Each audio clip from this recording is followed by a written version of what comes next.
Okay, it's about 3 o'clock in the morning Eastern Standard Time, and I am recording my thoughts on day 2 of the Combine, where we had defensive backs and tight ends. Let's get into it. Let's start with the 2 Oregon guys. First up, tight end Kenyon Sadiq was definitely the tight end one before the Combine even started. Not a really good tight end group, but Sadiq was thought of as a first-round prospect, and you can probably move him up into the top half of the first round right now. These guys just keep getting faster and faster. Sadiq, 6'3", 241 pounds, ran a 4.39 40-yard dash, 43.5 vertical. I mean, those are just outstanding numbers no matter what position you play. And with how few game-changing tight ends there are in the NFL and how few there are in this draft class, he's definitely going to be highly sought after, and top 10 might not be out of the question. Dylan Thieneman, had him in my first round when the year started. He was a stud for Purdue. Wondering if he could translate over to Oregon. Obviously didn't have the eye-popping stats that he did when he was a one-man show for a bad team, but the Combine, yeah, he's a first-round pick again. Safety class is fantastic. You got Caleb Downs, obviously, but Thieneman, first-rounder now. Ran a 4.35 40-yard dash, 41-inch vertical.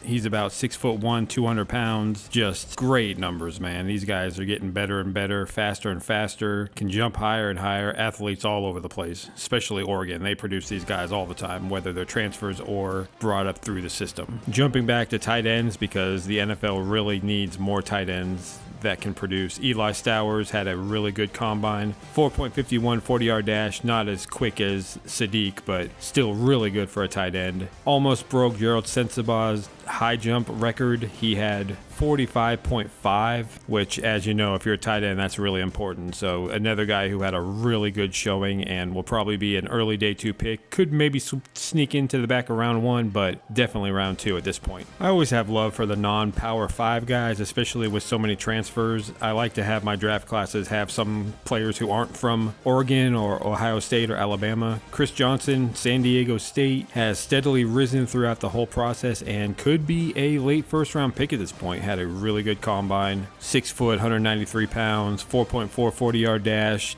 Checks all the boxes that you look for in a cornerback. Cornerbacks go high. Lots of them are going to go in the first round. This is a really fast cornerback group, and Johnson really showed that he could be a first-round pick. Some thoughts on other players. Lorenzo Styles Jr. from Ohio State, a safety, 6 foot, 194 pounds. The only guy so far to run under a 4.30. He ran a 4.27, and not even a cornerback, a safety. And yes, he is the son of Lorenzo Styles, the ex-NFL player, and the brother of Sonny Styles, so clearly there's something in the water with the Styles genes. D'Angelo Pons from the college football champion Indiana Hoosiers declared early. He measured in at 5'9", 182 pounds. We already knew he was a bit undersized, but 43.5-inch vertical jump. That's going to ease a lot of concerns. 5'9" is plenty big to play corner, especially if you're in the slot. Emmanuel McNeil-Warren, another one of my favorite mid-major prospects. I always like the guys that can sneak into the first round that aren't from the powerhouses. He measured in at 6 foot 3.5, 201 pounds, ran a 4.52 40-yard dash. So yeah, yet another good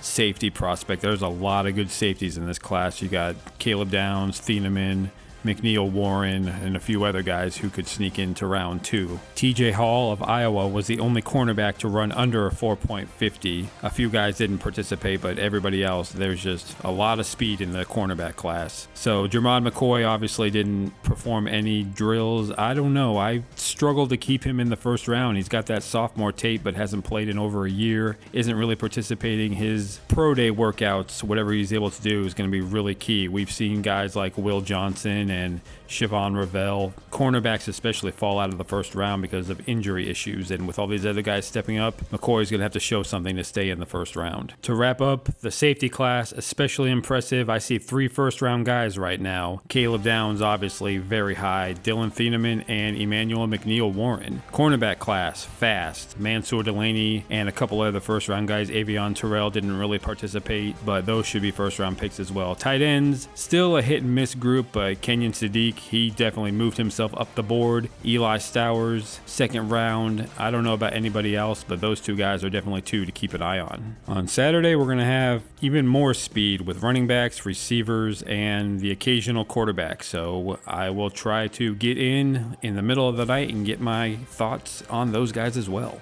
So Thanks for joining me, and stay tuned for more.